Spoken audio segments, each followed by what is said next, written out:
Well, that game sucked so much. Apt. Apt. Yeah. 6-1, the Oilers fall to the Seattle Kraken. Oh my goodness, rough night in the Emerald City, and we're here to break it all down. Tom Gazzola, Matt Kassian, Hernan, Salas with you, Tommy and Maddie on location, Boston Pizza Westgate. Absolutely great night. Lieutenant Eric's here. He's bringing the good times. Hernan. Hi, Hernan, he says.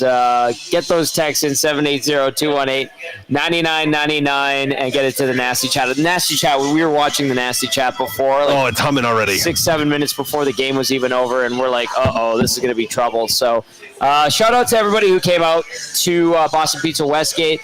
Larry, DVD, we've got Big Uke, we've got Lieutenant Eric, Hernan was here, we've got Corey B, we have VR Montenegro, Rob from the Grove was here, the Combine crew was here, a good chunk of the Combine crew, Sticky Rice, Norm, and Bryce were here, and a bunch of others. It was absolutely a lot of fun on a cold night where the roads are not particularly great. So shout out to everybody who braved all that and came down and hung out. We made the most of it despite what happened with the Edmonton Oilers tonight. Cass, before I get into the read on presenting sponsor and all that, just a quick thought from you on what happened tonight. No, about as ugly as it gets, was it not? It was ugly. I mean, we got to see Rodrigue. Yes. Is there a positive silver lining? Well, in the Is he group the chat, answer? yeah, the savior. The answer. Poor kid. Yeah. Finally gets his NHL debut. Special moment for him. I know his dad, Sly, super happy and proud, but tough night. Though, Tough night. Yeah. Tough night for the Edmonton Oilers. A lot of turnovers. A lot of mistakes. I got a lot of problems with this team, especially tonight. All right, the GCL Diesel post-game show, of course, presented by GCL Diesel, providers of the best diesel engine components around, from turbochargers to injectors, fuel pumps to sensors. They are the critical engine component experts, proud to serve Edmonton and Northern Alberta for over 50 years. Hernan, do you want to jump in right now, or do you want me to twist the knife a little bit more and read the scoring summary from tonight? Up to you. Yeah, I'd go with the scoring summary. Okay, let's make him mad. I like this. He sounds pretty calm over there. I'm a little bit perturbed. No, I think it's the scary calm. Oh, it's a scary calm. Okay, it could be the scary calm. I think it's a scary calm. I hope it is. I really do, because I'm curious to hear what he has to say. In the second period is where the offensive outburst began for the Seattle Kraken. After the Oilers had scored, it was disallowed it was a high stick. It was tipped by Connor Brown, and then Jeff Skinner nice backhand, and you thought the Oilers had the 1-0 lead, got challenged, no goal. Jaden Schwartz would get the first goal that would stand of the night, his 22nd of the season, on the power play from Andre Burakovsky and Jared McCann at 1:18 of the second. In the second, just a couple minutes later, it's Jaden Schwartz again, unassisted. Jake Waldman, beautiful pass to Jaden Schwartz for his second of the night, 23rd of the year at 3:24. Then, on a nice redirection, Yanni Newman, his third career goal from Adam Larson and Vince Dunn, would really start to pour it on for the Seattle Kraken. That goal coming at 10:50. Matty Beniers makes it 4-0 at 11:06. The onslaught was 100% in full motion at this point. Beniers, 18th of the year from Kakko and Newman. Then, just to make matters worse, at 12:41, Andre Burakovsky, his 8th of the season from Riker Evans, makes it 5-0 for the Kraken. This one, I mean, I think by the second, third goal, you knew they just didn't have anything, right, Cass? We get to the third period, 4:59 in. Zach Hyman kind of makes it somewhat better for a small portion of time. I don't know how much sugar. Better. I don't know how much sugar you can sprinkle on a turd. Not very much. You can sprinkle all the sugar you want on the turd, Tom, and it's still a turd. Oh, it's a turd. His 27th unassisted, banging and crashing in front. Hyman-esque goal. Jared McCann, though, would restore the 5-goal lead and make it 6-1. His 18th of the year from Isamont at 8:53. He knocks it out of the air. you saw Bouchard kind of being like, how did it go in? And it bounced up over Bouchard's head. McCann with the baseball. Pretty nice baseball. Celebrating the first day of the MLB season. Opening season. Opening day. McCann honors it with a beautiful batted-in goal. 6-1 is your final. Shots on goal, 37-37. Face-offs, 56.7 for Seattle to Edmonton's 43.3. The power play 0 for 4. The PK 3 for 4. They lose on specials just as much as they lost on 5-on-5. Hits 26-15 in favor of the Oilers. Block shots 17-5 in favor of the Kraken.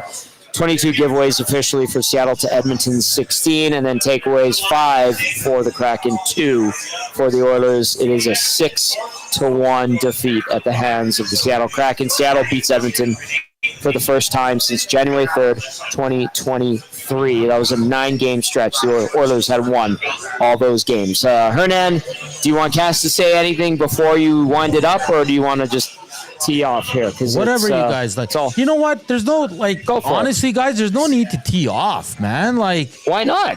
They're missing their top 2 forwards, the best players in the world. The best player this year in the world. They're not in the lineup. They're missing their best defenseman. They're missing their number 1 goaltender. They were due for a game like this, boys. They were. And listen, Seattle had lost 9 straight to Edmonton. You don't think that was in the back of their mind? Boys, they're without their 4 best players. Well, important players. Let's go out there and let's take it to them. They did. Plain and simple. It's going to happen. I'm not even upset, guys. One of these games without these guys not in the lineup was going to happen, and it happened tonight, unfortunately. But, hey, man, they're going to be okay. Everybody's losing their minds, and that Jeff Jackson and Stan Bowman screwed up this team, and the whole Holloway thing's coming up again because he had another 2-goal night to lead them to their 8th straight win. But at the end of the day, guys, come on. This was bound to happen. Jaden Schwartz is an Oiler killer. Look at his numbers against the Oilers, guys. He is unreal right now. So, listen, good for Rodrigue. He made a really good save on his first NHL save. Good for him to get some minutes. But, yeah, they got their butts kicked, boys, but let's put some perspective into it. This game was coming, and it was either going to come tonight or on Saturday. And I'd rather it came tonight than Saturday. What if it happens? I don't even want to go there. No.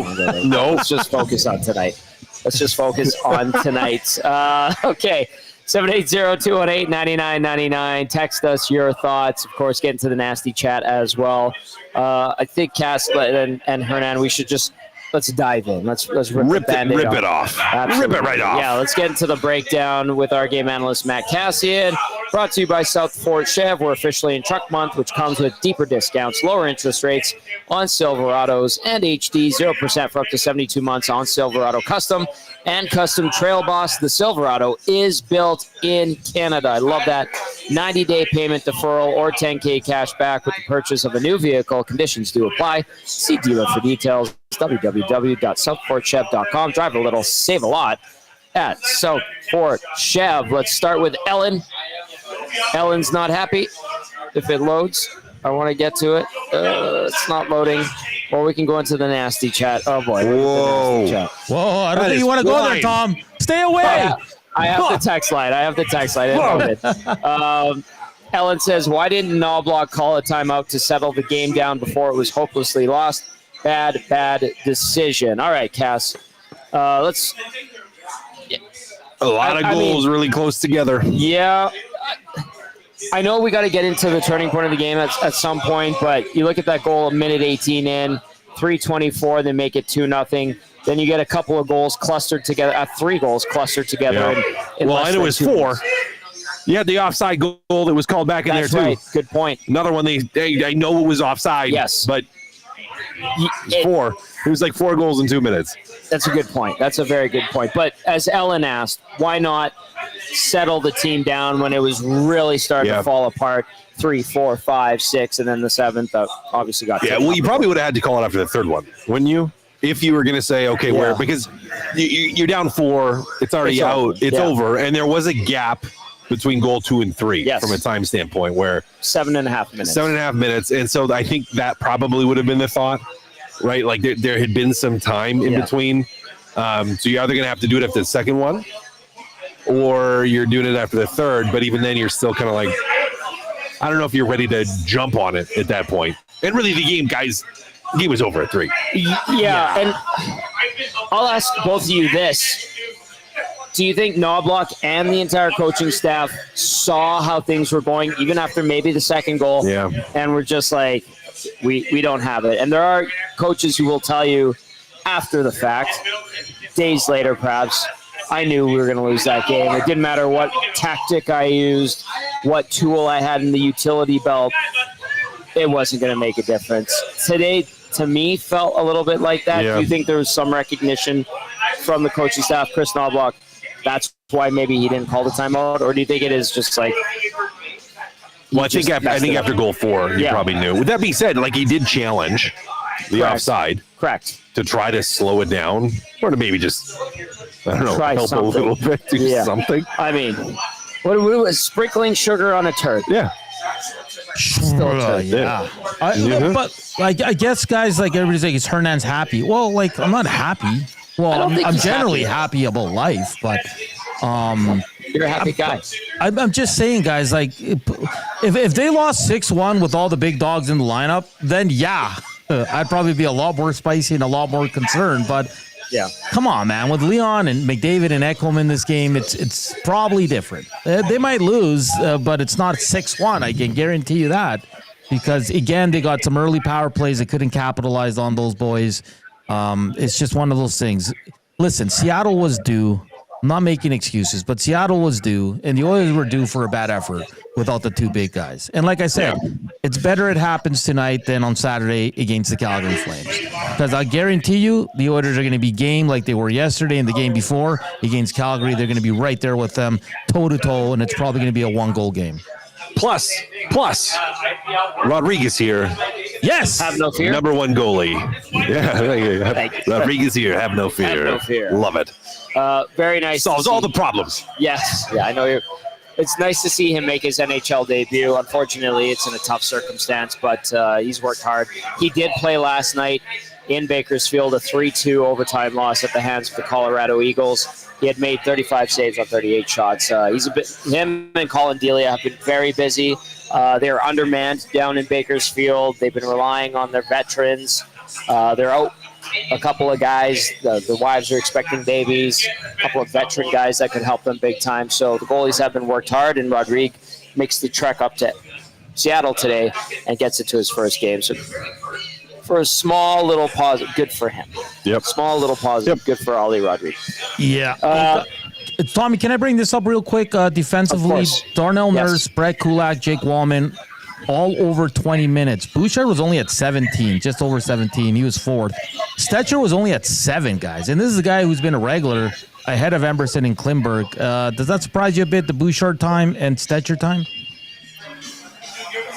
Well, we saw Bouchard swinging around with the puck, so I get it. Oh, boy. Here's Tony from BP. Oh, no. Tony. He heard Bouchard. He had to come over. Yeah. Tony is not a big Bouchard fan. If you've listened to our station in the last couple of weeks, Tony has discovered the inbox as well as the nasty chat. So, all right, we'll wait for Tony on that one. Just dropping daggers on us. Anyway, continue that thought, Hernan. Did Stetcher play? Did he get a shift forward? People in the Nats chat are saying he did. There was that one goal where he was up forcing the D-man, and it came back, and I think Emerson was also out there. He may have had a couple shifts at forward. Oh, there you go. There we go. One for Cass. There we go. Okay. Despite a tough game, it was a great night to you, Curtis, and the entire staff here at Tony and everybody at BP Westgate. I'll have my water. Yeah. All right. Salute. Easy. Salute, boys. Oh, country. Nicely done. Was he at forward? We saw him smash the stick. I don't know. It doesn't matter. It doesn't matter. He didn't play very much, regardless. He wasn't playing. The Bouchard thing, less minutes. I mean, you know what? Basically, in the middle of the second period, the game's over. Yeah. So you're probably just spreading it out a little bit more between some of those other guys and just kind of trying to find a balance with everybody. But yeah, I mean, you weren't going to offensively crawl back into that game, most likely. Sure. So why are you going to keep throwing Bouchard out there? And Reed says he did have at least one shift at forward. That's Stetcher. Okay. Yeah. Well, thank you, Reed, for clarifying that. We appreciate it. And he did take the warm up. He was in the rotation, but you said, Cass, like that's more so just keeping the lines balanced in the warm up. But listen, I mean, you throw him up there, whatever. He's going to work hard. He's going to try his best. He's going to try to tap into his offensive instincts in a game where the situation was completely out of hand. Whatever. Yeah. It's just like, yeah, I guess. All right, let's go to the next one. That was just from Ellen's question about why not calling the timeout. Nicely done, Ellen, getting us started with that. The Gourdfather checking in. Gourdfather says, Coach, get Pickard out of there. Poor guy playing in front of a tired, depleted team in a back-to-back, struggling in second, not his best. It seems to throw the guy a bone here. You will need him.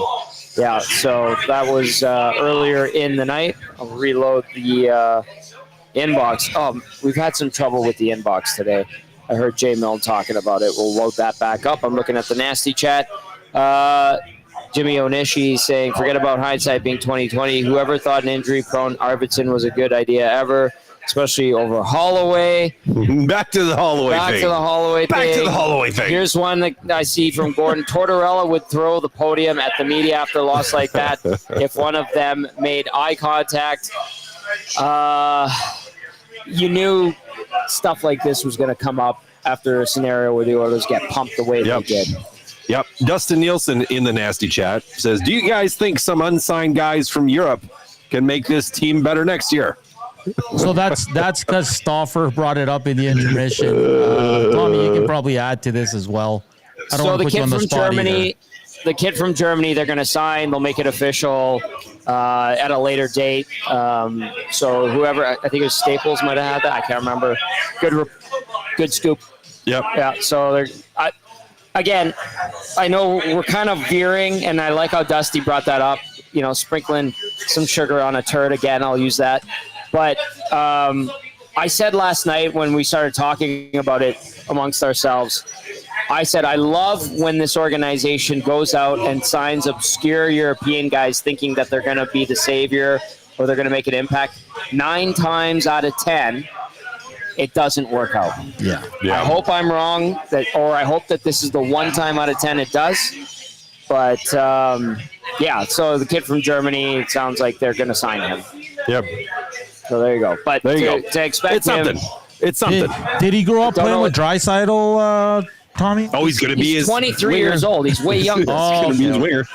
Yeah. Listen, man, who knows? There were Russian guys that come. There was that one Russian guy that was like supposed to be the biggest sniper in Russia in decades. He lasted like 2 weeks here. I can't even remember his name. I don't even remember that at all. When you try to outsmart other organizations by diving into the European market and you keep going to the well and you come back with duds, that's an indictment on your tactics, if you will. Now, sometimes you will uncover a diamond in the rough, but it really is so very rare at 23, 24, 25.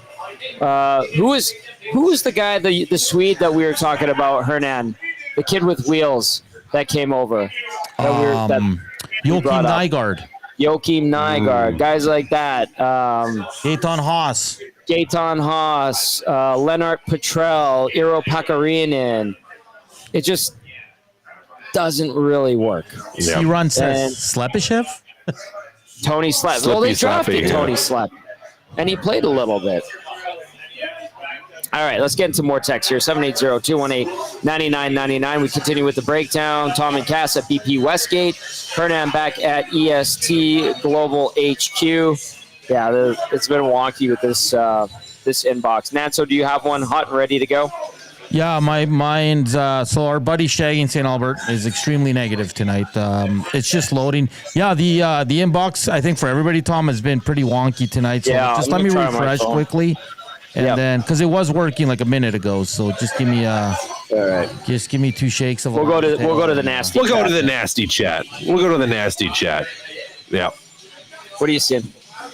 What are we seeing? Let's get through here. Lots on the European players right now. Yeah. Let's go do that.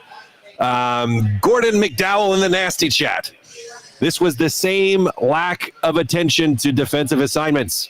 The other team getting time and space in the offensive zone and watching backdoor plays at their own net. Very astute, Mr. McDowell. Go for it. Oh, it was sloppy defensively. You blame it on whatever you want. That they're tired, that their superstars are out of the lineup. That this should have been a scheduled loss. He played at home and had to fly like 2 hours to Seattle. But we thought The whole yesterday 2 was hours. a scheduled loss. They're all scheduled. Whatever you lose is a scheduled loss, right? Touche. But yeah, it was sloppy defensively. I mean, Emberson, I thought, really struggled 3 or 4 times, just kind of trying to throw the puck up the wall and to nobody and right back down your throat. How many times tonight, Tom, did we see the Edmonton Oilers just scrambling?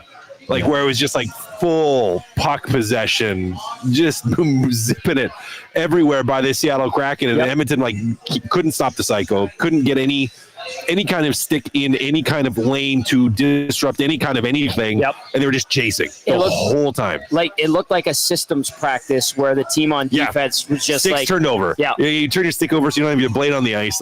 Yes, that's what it looked like. Yeah, so it was good point. Yeah, it was defensively. Gordon McDowell, you are absolutely correct. Nailed it. Lack of attention to defensive assignments, not taking away time and space, 100% this game. But fell off in a hurry. Cass and Tommy, they were bad defensively last night. 2-on-1, they got scored on. They gave up a breakaway. But last night it was like just this. It was the specific instances, right? Where it was just like you had the breakdown, you got scored on. You had the breakdown, you got scored on. But you did some good things offensively, and you had puck offensive zone time. You had puck possession in the offensive zone.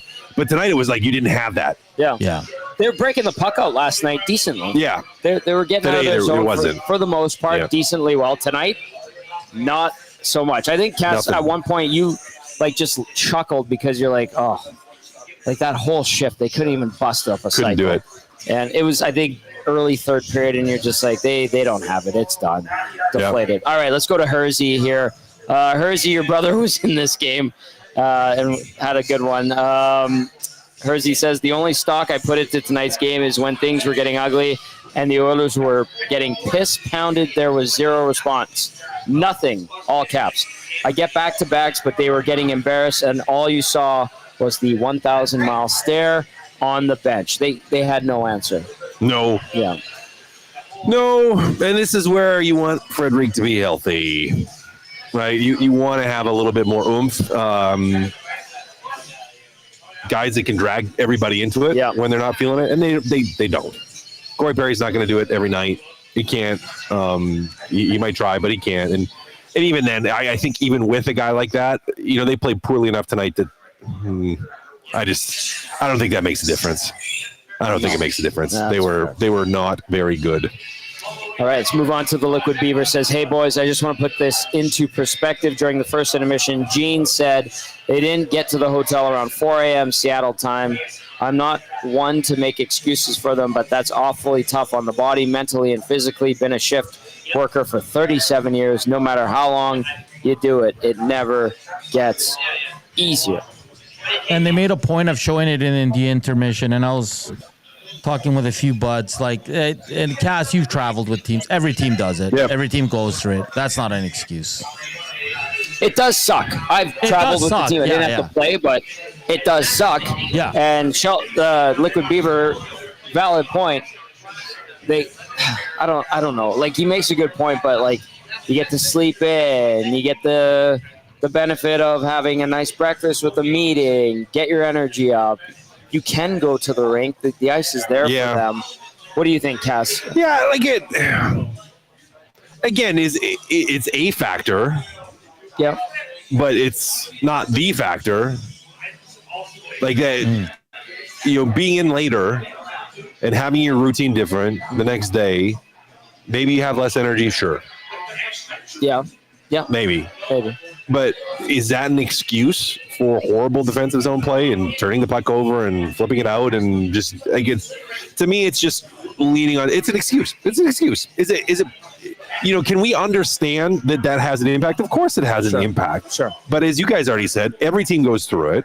Yes. You have to find ways to overcome it, and they just weren't very good. They were bad. Top to bottom, bad.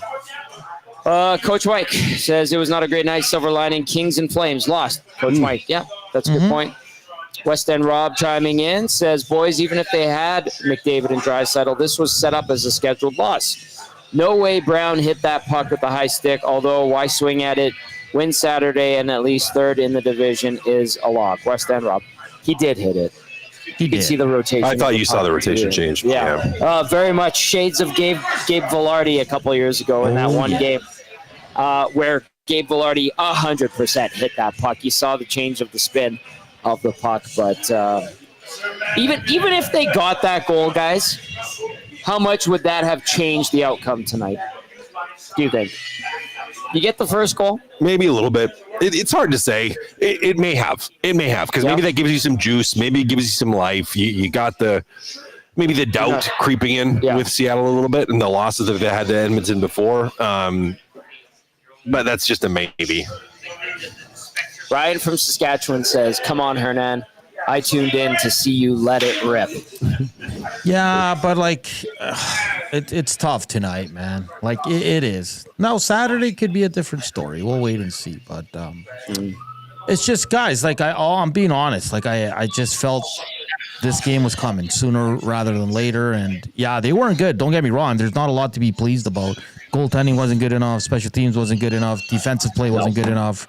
Offensively, they weren't good enough. I understand it, but I don't know, boys. Maybe I'm out to lunch, but I did see this coming from a mile away in the next 2-3 games.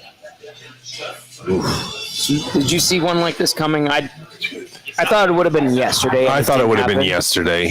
Yeah. I thought they'd bounce back okay, but clearly didn't happen. Let's go to Randy. Randy says the worst part was Eberle Snip getting called back. Unfortunate for Ebbs. Also adds, come on. Seattle doesn't have the same superstars. You can't make excuses. I'm sorry. The Oilers should have been able to beat the Kraken. You guys even said so in the post-game show last night. I'll stand by that, Randy. I still think Edmonton should have been able to win tonight. They just had no jam whatsoever. But, Tommy, what superstars do the Oilers have tonight? Ryan Nugent-Hopkins. I don't think he's a superstar. Zach Hyman. Yeah. Zach Hyman? Like superstars, though? Evan Bouchard. They're stars. Cass, be careful. Tony's not around you. Tony was very, Tony, you know her. Yeah, Tony was. Anytime you said Evan Bouchard, his antenna went up, and he's like, what'd you say about Bouchard? He was very feisty tonight. Randy finishes up his text with, no walking it back now. Can't have it both ways, guys. Excuses are loser talk. Randy, I'll stand by my word. I thought that they should have won today. I thought they would have a way better effort. I thought they would walk away from Seattle with 2 points. That fell flat on its face in the worst way in that second period. So I'm not walking anything back. I thought they would have won today. They got their asses kicked handily. Jordan chiming in. Keep those coming in. It's still loading. We can take a quick look over at the GCL Diesel. I do have Knob and Hyman, boys, if you'd like to go. Let me look at the nasty chat really quickly to see if anything else is coming up of note. People still talking about Tortorella. Simple 101 says team was tired, back-to-back, travel overnight. Most of these guys aren't used to the extra ice time. And Shaggy throws in, don't tell Tony. They have their future $10 million a year demands. Ace is in there. Yes. Ace? Yes. Lieutenant Eric noticed Ace in there. Says the fans are a huge part of the problem. They run out great players. That's what just like Stuart Skinner. Oh, right, Ace? Oh, snap. Listen, fans and media don't run any players out of town, okay? They don't. Are we hard on players? Do we talk about them a lot? Is there whipping boys? Yes. But, Tommy, back me up on this. Media and fans don't run players out of town. GMs don't say, oh, the fans hate him, so I got to trade him. The one thing I've seen and experienced in my 17 years covering this team is the influence of media on opinion has changed quite a bit. I think it's lesser. And there used to be, in every market, a couple of columnists, on-air types that weren't working with the team that had some persuasion. But things have evolved with social media. Fan sites have popped up. So I think that has kind of dissolved some of the quote-unquote power that those type of reporters and writers and that would have had back in the day. I think it's subsided somewhat. Cass, that would have been right when you were playing. Yeah, I mean, I never felt they had that kind of. And I was going to say the other thing is players don't care either. Yeah, I never felt that. Great night. Thank you, buddy. Lieutenant Eric, you'll see him in 7 hours. Bright and early. He's going to be just fine. Yep. Dusty's going to be just fine. He's going to be good. No one's really running them out of town. Yeah. But we do enjoy, as fans, lots of fans enjoy harping on the same guys. And it's like an emotional outlet, right? Of course. Emotional outlet. And it's fine. Yeah, it's good. I mean, it's all right. We're talking about the team. There's always Part been about talk being about a the team. fan, right? Like, that's what fans do, man. Like That is true. That is true. It's part of the fun. All right, you said we have some audio and video to get to. Yeah, I have Hyman and Coach. Who would you like to go to? What do you think, Cass? Who do you want to hear from first? Let's go to Coach Knoblauch. All right. All right, here he is. Where do you start when you sort of break it down as to why it ended up the way it did? I thought in the first period it was okay. It wasn't our best. Playing back-to-back against a team that was a little fresher. They were going to have more jump, more legs. And then, we survived the first period. I think it was okay. But in the second period, starts in the first shift, turn the puck over a couple times. We're forced to take a penalty. And then they score on that, and then we're just reeling after that. So, when we're missing some of our top players, and we're missing a few of them, and we're playing a back-to-back. It's just the importance of simplifying our game, and I think we got away with that. Zach just said that overall team morale is still pretty high. I'm with those guys out. How are you finding the team responding? Yeah, you look at the positives of maybe what happened around the league tonight, and I guess it doesn't matter if we lose a one-goal game or a big one like tonight. But, I think the effort for the last few games has been really good. Some of the games maybe could have went other ways. But tonight, we definitely didn't deserve to win tonight. And, hopefully that's just a one-off. Overall, I've really liked our guys' effort tonight. Hopefully we can turn the page and move on. For Rodrigue to step in for his first NHL appearance, what did you think of how he played, given the circumstances? Well, he did a really good job. Made some really big saves, especially coming in and, hesitated. We were wanting to put him in. Maybe in the second period, we waited till the third. And unfortunately, waited till the third and we're shorthanded, and that's not an ideal time to put a goalie in when you're shorthanded. But he responded well. A lot of big saves, and we're happy for him to have that period that he did.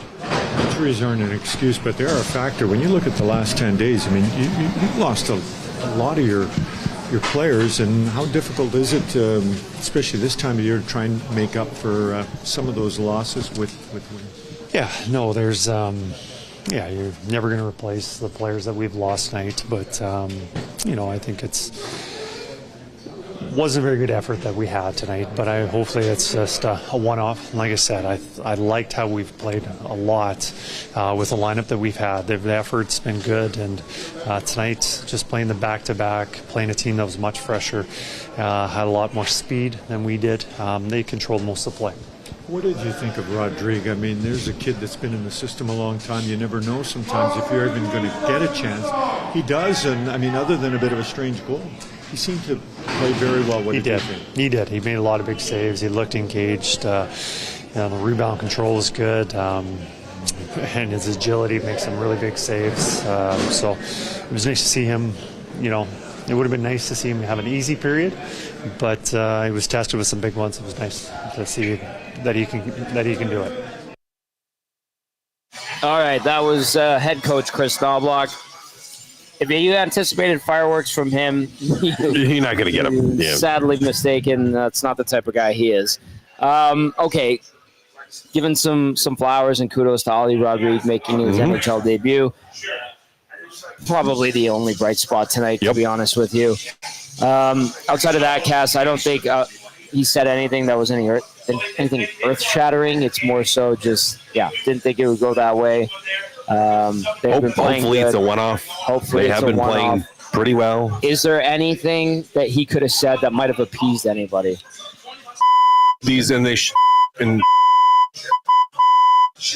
Then maybe people would have been appeased. You figured out this board very well. Very well. Oh, that's a good point. All right. You want to get to anything else, Hernan, before we go to Zach Hyman? No. Let's just get to Zachary Hyman. All right, let's do Zach Hyman.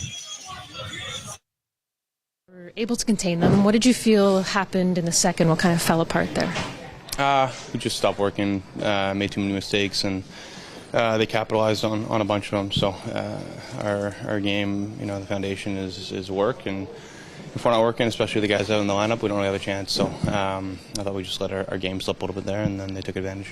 With Jeff's goal that was called off at the end of the first period, did you guys feel like that was deflating at all heading into the second? I mean, it happens. Like, we would like for it to stand and count, and obviously it brings momentum, but you got to be able to handle those swings. Battle of Alberta on Saturday. How do you guys respond in order to make sure that you do come out with a big victory on Saturday? Yeah, just get some rest tomorrow. Back at it again on Saturday. It's an easy one to get up for.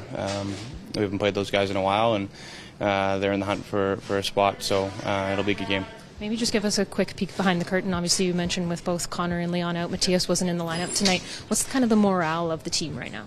It's good. Yeah, I mean, tonight's game wasn't good, but in general, I think guys are stepping up, and the past games we've really been working and giving ourselves a chance to win every game, and tonight was different, so we got to get back to playing the way we know we can. What did you think of the kid stepping in? Yeah, I thought he was amazing. I thought he made a bunch of phenomenal saves, just a weird, crazy bounce that they scored on, but yeah, I mean, saved all the ones he could save, and some of them were really hard ones. There you go. There's Zach Hyman, the lone goal scorer for the Edmonton Oilers tonight as they fall 6-1 at the hands of the Seattle Kraken. First time since January 3rd, 2023 that Edmonton loses to Seattle. They went on a 9-game heater against their Pacific Division rivals. Cass, there wasn't anger with Hyman. It's just resignation. Great way to describe it. Yeah. Resigned to just, we sucked. We got our asses. We sucked. We were tired. We were bad. Yeah. And it's over. Thank goodness it's over. He did look ahead to Calgary a little bit. Paige did, say, hey, how do you got to get this thing cleaned up for Saturday? And they have a day to regroup. They're going to travel back tonight. I'm assuming we haven't gotten an update yet from the Oilers that they are I'm assuming it's a day off tomorrow. Oh, most definitely will be. And then they can have a morning skate. It's a late start on Saturday and try to reset and refocus for the Flames. Take us through the process and the shame that this team might feel. April 3rd of last year, they got their asses kicked by the Dallas Stars 5-0. Reed has talked about that on his show, that kind of like re-galvanized them. Can a butt whooping do some good for you? It could, potentially, especially heading into a game against the Calgary Flames, who, as Hyman said, they haven't played in a little while. Sure. Easy game to get up for. So maybe it could. And who knows? I mean, we don't know if we'll see Leon Draisaitl or McDavid yet. Might not on Saturday. We don't know at this point. Ekholm, potentially. But, I mean, it's a full flusher, right? As you said, they sprinkled some sugar, the Rodrigue on that turd. Yes. But you still got to flush the turd and move on. Get it out of here. And I think, even just with hearing Hyman's interview, that's where he's at. And I'm sure that's where the rest of the team's at, where they're just like, all right, yeah, we were bad. Yeah. We know we were bad. Take your last chance. Take it. It sucked. We sucked. Move on. Get ready for the next one. And then it will just be that recovering. And, as you're pointing to it right there, Calgary Flames with one game in hand are at 80 points. Now, a couple games, or 2 games in hand, rather, on the St. Louis Blues, who win again tonight, thanks to Dylan Holloway, and are at 85 points. The Calgary Flames at 79, 1 back of the Vancouver Canucks, and 6 back of the St. Louis Blues, but 4 back if they win both the games in hand. So, well, the Oilers could give them an absolute dagger on Saturday if they can regroup, recharge, and find a way to beat their Pacific Division foes and provincial rivals from Calgary, who did lose 5-2 to the Dallas Stars tonight. Cass, it was great having you live on location. You were a very popular guy today. I wonder why. Yeah, just doing your thing. Doing the thing. Very popular. Hanging out. Hey, now. I told you earlier, we're not revealing where we're going to be for the home games in the postseason, but it's going to be we're going to be here for a lot of the away games. So we're going to be busy boys, and hopefully you can make it out for as many as you can. Would be a lot of fun. I know you busy boy with the ladies in your life, but this was great. It was a lot of fun. Cass, get home safe, all right? I will, buddy. Yeah, slow driving tonight, that's for sure. The roads are treacherous. Great work as always, my friend. Thanks, buddy. That is our game analyst, Matt Kassian, with the breakdown, helping us discuss Edmonton's 6-1 loss to the Seattle Kraken. That man needs to get to work tomorrow. He needs to get to his family, kiss the wife and kids good night, and he's got a long drive ahead of him on some nasty roads because of this terrible early spring storm that we're dealing with. Shout out to everybody at Boston Pizza Hamptons, which is connected to Boston Pizza Westgate. Sounds like everyone is okay. No real awful damage from what we understand to the patio. Nothing structural to the building. I just want to say that, Nanso, because Cass and I were looking at that video from earlier. Yeah, no, shout out to the managers there, the staff. They're awesome. They treat us like family, and seeing all the EST family there, VR and Uke and Corey and Rob from the Grove. It was cool. It was nice. And in a day, like you said, weather was awful. The game was awful. It's just nice to mingle and see some people and just see the passion for this team. And then listen, I understand it. People get upset and listen. We've all been fans, right? And you live and kind of die with every result. And tonight wasn't a good one, but again, I'm kind of. It's not a full pass, but I'm giving him a bit of a pass here because of who's out and what's going on with this team. But Saturday, there's no more. Like, you're flying back tonight. Tomorrow, they're probably off. Then Saturday, they'll have their morning skate. Then they're playing a team that's going to be feisty. They lost tonight, Tom. Their playoff dreams are kind of dwindling as we go here. So that team is going to be ready to go, raring to go. They're not going to, from minute one, they're going to be good to go. So the Oilers got to match that intensity. Got to match That's it. right. Now, we'll find out more about Draisaitl. We'll find out more about Skinner and see what happens if there's any bodies coming back for this team for Saturday. But all in all, not good enough tonight. And again, these last 2 games, I think they've slipped again with the details defensively. Too many odd man rushes. I think that's the biggest concern in these last 2 games, Tom, is the odd man rushes against. It's just happening way too often. Leaky, really leaky. Details, especially in the offensive zone, neutral zone, which has been trouble for the team for a large part of this year. All right, I want to get to this text before I get to the turning point of the game. Ron Renault is the alias that we have in our system. Ron Renault has gone by Richard. Ron Renault has also gone by A-Rod. Ron Renault texted in a few days ago, says, I love the Oilers. They will go far in playoffs. This was a good game for the fans. I hope your Stars are okay. From Richard in Winnipeg. Love your program. Ron Renault, a.k.a. Richard from Winnipeg, a.k.a. A-Rod, texted in last night. Oilers suck. The media is just like the team. Inconsistent. Wake up, you guys are just crybabies. From A-Rod. Ron Renault did not sign his text tonight. But Ron Renault says, go Oilers. Great game. Best game ever. Keep it up. Ron Renault, we're on to you. Anyway, some people like to stir the pot. And Bronx the Boilermaker says, the problem is Gretzky was sold to the Kings. If we could have received better players in that trade, we would have not been missing McDavid and Draisaitl so much. Bronx the Boilermaker being facetious. I appreciate that on a night where they get their butts absolutely whooped. Let's get to the turning point of the game, brought to you by Advantage Sports Medicine and Physiotherapy.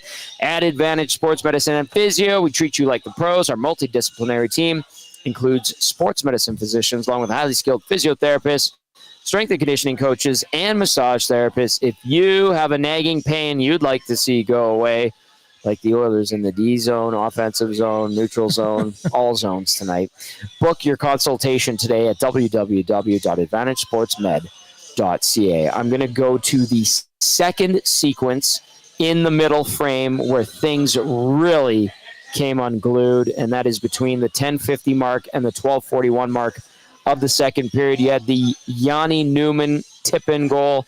You had the Matty Beniers goal. You had the Andre Burakovsky goal where it just looked like the Oilers had nothing left at all in the tank. Burakovsky kind of like corralled it into the net, backhand, forehand, whatever.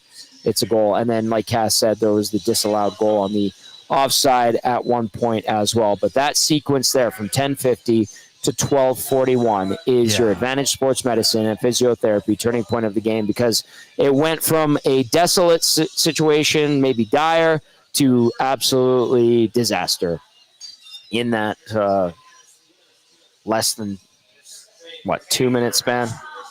Yeah. Ouch. Not good. Not good. It just fell apart there. That is your Advantage Sports Medicine and Physiotherapy turning point of the game. Nancito, what do you got for me? Yeah, I like that. That was crazy. We're all there, and it's just bang, bang, bang, and then you're like, oh boy, it's over. I thought it was over after the third one, kind of like what Cass said. In all. So, If it makes you feel better, Corey B, Big Uke are yelling, "I love you, Hernan." They're good. They're good boys. They're good boys.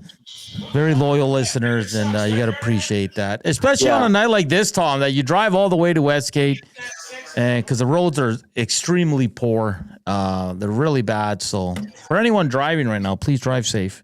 Turn your lights on. Obviously, you'll have your lights on, but drive slow.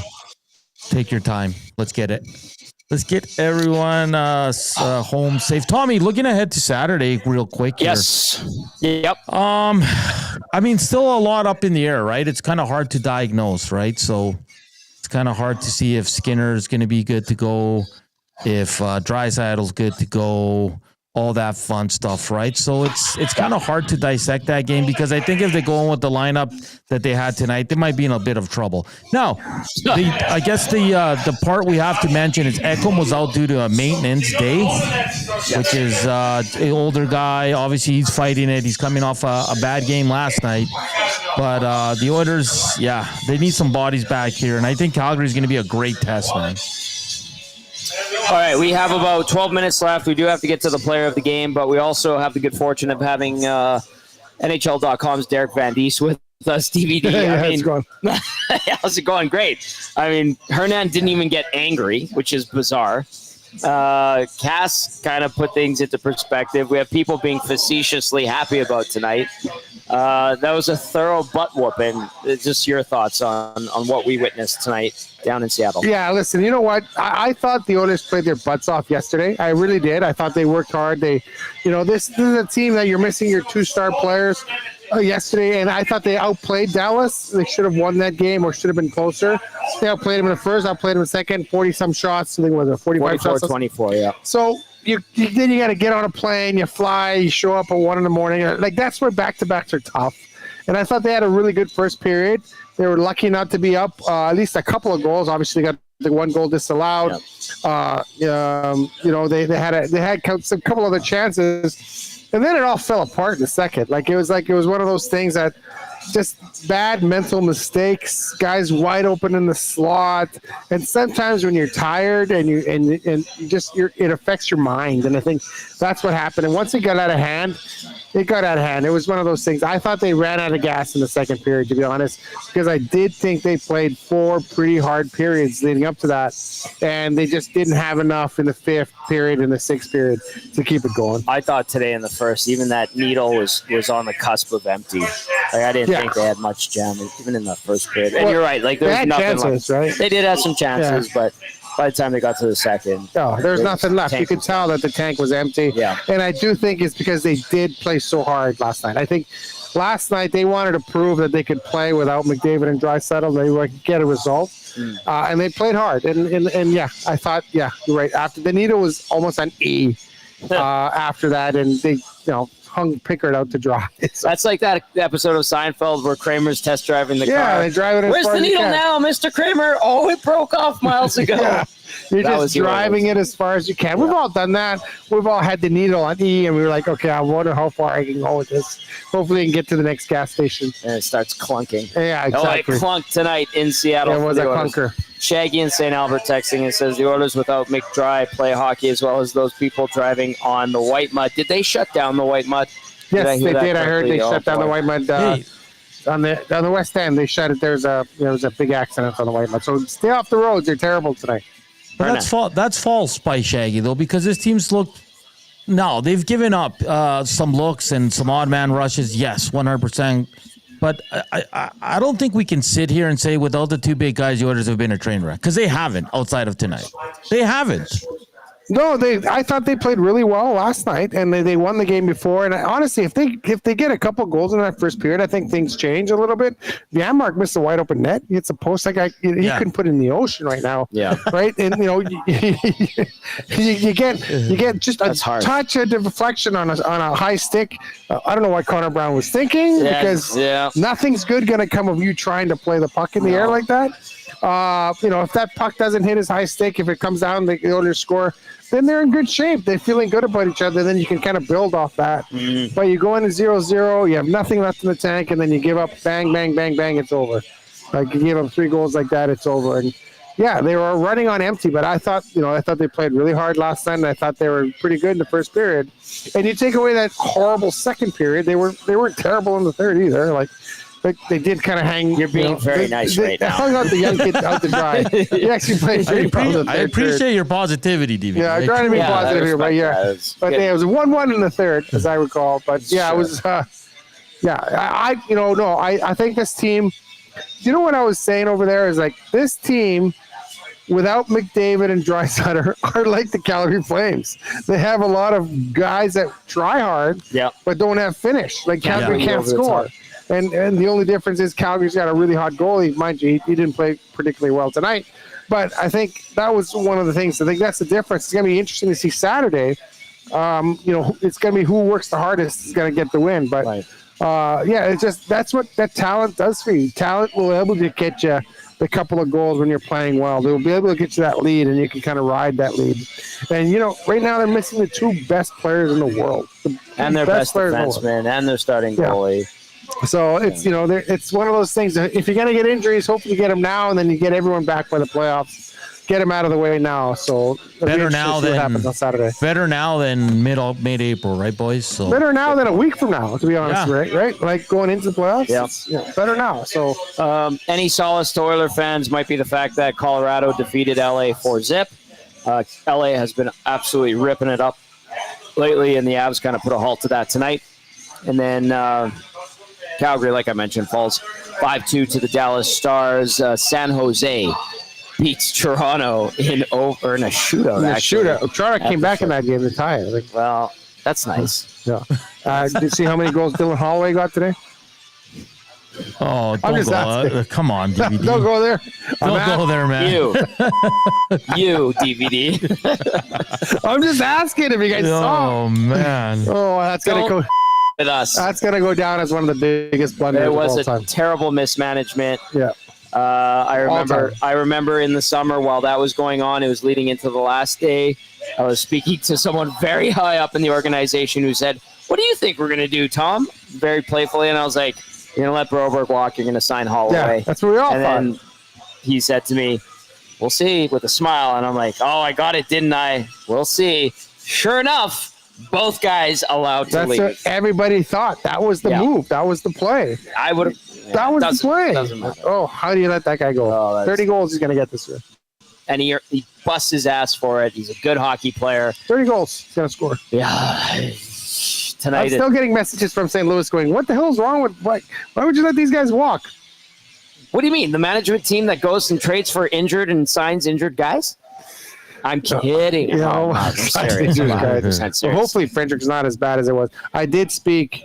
I remember I did run into Dr. Nader, and he said he had mentioned he had made a phone call to a team. So obviously they were talking about Frederick. But like I said, high ankle sprains, man, they're not good. They take forever to heal. Yes, and everyone's different. Everyone, like one guy can come back in a week, and one guy can come back 3 weeks, and one guy can feel it 6 years later. All right. 20 years later, if you're in my situation. Well, you have bad ankle, right? You've got one bad ankle. I sprain those ankles so often. Yeah, you have like 2 knee replacements waiting for you. 2 bad knees, 2 bad hips, 2 bad ankles.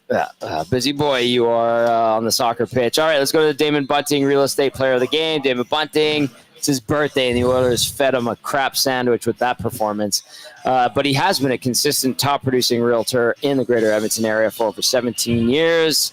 He is community-driven. He understands what it takes to make a difference in our city. So check him out, DamonBunting.com, or visit his Instagram at Damon Bunting Real Estate. Hernan, take it away, sir. Yeah, definitely not going to be an Edmonton Oiler tonight. Can't be. No, of course not. We're credible guys, Tom. I'm going to go with Jaden Schwartz. He's an Oiler killer. Just look at his numbers career-wise against the Oilers. He always scores. He had 2 goals early on. He had 7 shots on net, 1 block, 1 hit, 1633 on ice, +1. So I'm going to give it to Jaden Schwartz from the Seattle Kraken as the Damon Bunting player of the game for the agency. And Seattle avoided elimination from the Stanley Cup playoffs today. If they would have lost look at that. they would have been done. Because when St. Louis won 3-2, Nashville scored with the clock had expired by 0.01 seconds when the puck went in the net. I don't know if you saw that. I did see that. You were showing that us. was crazy. And so St. Louis held on. But had St. Louis won, had Seattle lost in regulation, they would have been eliminated from the Stanley Cup playoffs. Is Calgary cooked? They'll have to fight another day. Is Calgary cooked with 10 games left? Here's the standings. 6 points back. No, Calgary's still in the fight, I think. But they're 6 points back, boys. 6 points back. They're still in the fight. They got 9 games left, 6 points back. If they lose to the Oilers on Saturday, it's over. It might be over, yes. It's over. Might be over. But There's you know what? motivation. To be honest, I think a lot of people out there are pulling for Calgary because they'd like to see Calgary get in, like to see that battle. Yeah, but I think tonight with how this all went down, people are saying the Oilers need a win. I'm one of those that wanted to see the Flames get in, so maybe somehow by a miracle of God, we would see a Battle of Alberta in the playoffs. That looks like it's not going to happen. But if the Oilers can beat their provincial rivals, drive another dagger into their playoff hopes, I think that brings some of that good juju back. I'd like to see the Flames get in, but yeah, you're right. The Flames are reloading. I was doing some research today. I looked at the team that the Oilers eliminated in the playoffs in 2022. And the Flames team now, there's only 2 guys on that roster, 3 guys on that roster that were on that team. They've completely revamped that back. Rasmus Anderson, Huberdeau, and Uyghur. No, Huberdeau and Uyghur were after. That was after. Oh, yeah, it was still Kachuk and Gaudreau. Yeah, still Kachuk and Gaudreau. Okay, so Anderson, Backlund, and I'm guessing a defenseman? Dan Vladar. Those are the only 3 guys that are still on that team. Jeez. It's crazy. It's unbelievable. So what the Flames have been able to do is they revamped the entire roster, and they're in a playoff hunt. It's good for them. Unfortunately, Connor Zary may have been seriously hurt today. That looked awful. Yeah, he got caught his knee, so that's too bad for them. But it'll be a fun game Saturday. Calgary Edmonton's always fun. Mm-hmm. It'll be fun. Hopefully, a bunch of Calgary people come up and. It's always fun. And there's stir it up. You know what? I remember it was back in the old rink in Rexall Place. It was Calgary Edmonton on a Saturday night. I think the Flames or the Calgary fans had like 5 or 6 buses had come up, and then you could kind of feel it in the building. Like even at warm up, it's like, oh, this is gonna be a fun night. Like it's like people are jacked, and so hopefully tomorrow will be that, or Saturday will be that way. It'll be fun. Calgary Edmonton's always fun on hockey night in Canada. Big game. Obviously, no McDavid or Draisaitl. Maybe Draisaitl. I don't know. Maybe. Yeah. And Rodrigue in net. Oh, it's gonna be great. Why not? Start the kid. Let's see what he does. That's a lot of pressure. We're 12 minutes away from tomorrow being game day, so you're very close. It's very close. Yeah. We'll stretch that out. Okay, I'm gonna get to this one. Randy usually likes to poke and push buttons, but I like what he did here. Randy with this one via the text line. Sure hope the Oilers never lose to a team that is playing back-to-backs. Don't realize all the back-to-backs are automatic losses because of the strenuous travel. We should have got the memo that this Seattle game, a bottom feeder team, was a guaranteed loss because of back-to-back. Not the guaranteed win that we were talking about last night. Maybe a new person to blame for losses is the NHL schedule maker for ridiculous back-to-backs. That's what we're saying in the last few minutes, right? Winky face. Good thing other teams never have injuries. Otherwise, they'd have excuses too. Haha, I'm just bugging. However, I feel the classic, quote-unquote, not making excuses, but which always invalidates everything before but in the sentence. So those sure sound like excuses. Randy is airtight on everything. I get that. It's not, but the thing is about this back-to-back is they played, that puck dropped at 8:22 last night. It certainly did. 8:22. We didn't get out of the rink till midnight.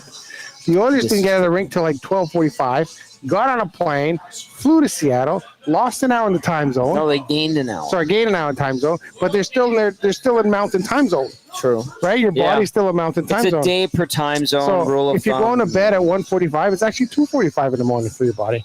DVD, Right? that's soft, man. Today. Lieutenant Eric's saying. going to bed right now, and he's got to be up in 4 hours.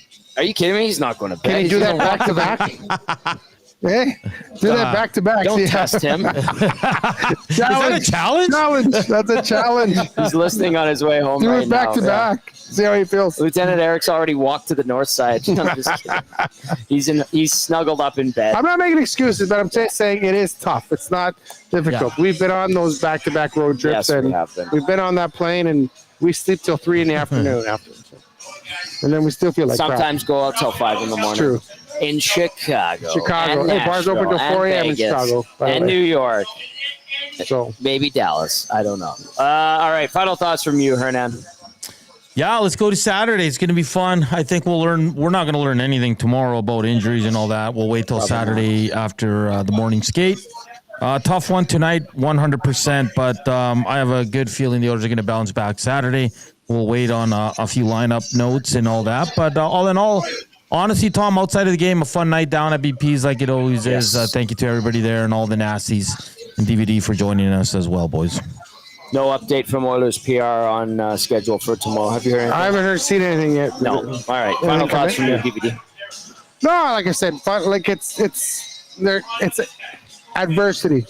Adversity. Their owners are going through adversity now, and I don't know if you guys read Shakespeare or not, but Shakespeare would say adversity is ugly and venomous like the toad, but it wears a precious jewel upon its head. So that's what we're dealing with here is a bit of adversity. If they can get through it, hopefully you can move on to the next level. Take your ass kicking, feel shame, and be better next game, and that is Saturday against the Calgary Flames. Simple as that. DVD, thanks for hopping on, buddy. Really appreciate it. Thanks for coming down tonight. No problem. It was a lot of fun. This was a great night here at Boston Pizza Westgate. As always, a huge thank you to Curtis, Tony, Faith, Cindy, Charlene, and the entire crew here. For Matt Kassian, for Derek Van Diest, for the Latino Heat, I'm Tom Gazzola saying thank you for listening. Thank you for watching. The Oilers get their butts absolutely whipped 6-1. They'll look to bounce back Saturday night, 6 p.m. We're on the air at 7 for the pregame show. That's going to do it for the GCL Diesel postgame show right here on EST. The Nielsen Show, 6 a.m. Dusty and Lieutenant Eric and maybe Trev if he's good to go. If not, Brendan Eric will break this one down even more. Have yourselves a great night. If you're driving, get home safe. Take it slow. See you tomorrow.